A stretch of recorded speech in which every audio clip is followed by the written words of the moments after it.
बोथोर दैमाया बुंबाय दाउमा दाउसाफोरा फोरमाय हरबाय हनै जिउनि अनजालि जिउनि लोगोरि अरायनि नों आंनि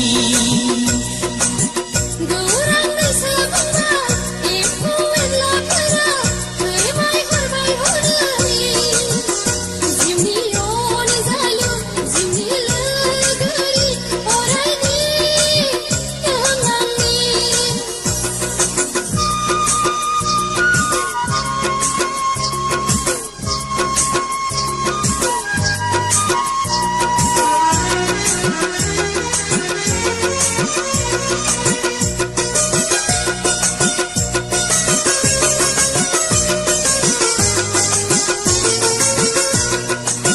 सान हर सानफ्रोमबो सानबाय थासै आं सिमां मोथां नुबाय थासै आं नोंजोंनो जुलि जानाय नोंखौनो बिखायाव गोबाना लानाय नोंजोंनो जुलि जानाय हो नोंखौनो बिखायाव गोबाना लानाय सान हर जेब्लाबो गोसोखांसै आं सिमां मोथां नुबाय थासै आं नोंजोंनो गेलेबाय थानाय नोंनिनो बिखायाव बजबना लानाय नोंजोंनो गेलेबाय थानाय नोंनिनो बिखायाव बजबना लानाय बुरलुंबुथुर दैमाया बुंबाय दाउमा दाउसाफोरा फोरमाय हरबाय हनै जिउनि अनजालि जिउनि लोगोरि अरायनि नों आंनि गौरां दैसा बुंबा एम्फौ एनलाफोरा फोरमाय हरबाय हनै जिउनि अनजालु जिउनि लोगोरि अरायनि नों आंनि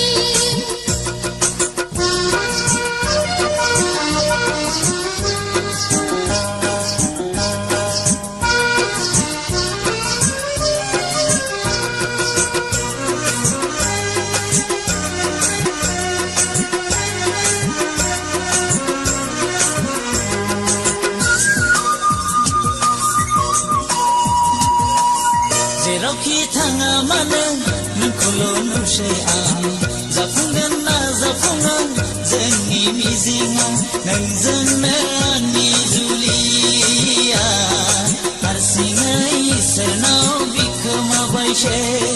नोंजोंनो आंनि जुलिया हारसिङै इसोरनाव बिखोमाबायसै जेरावखि थाया मानो नोंजोंल'सै आं जाफुंगोन ना जाफुङा जोंनि थांखिया नोंजोंनो आंनि जुलिया हारसिङै इसोरनाव आरज गाबसै आं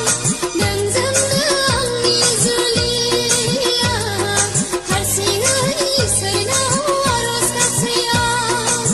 बुरलुंबुथुर दैमाया बुंबाय दाउमा दाउसाफोरा फोरमाय हरबाय हनै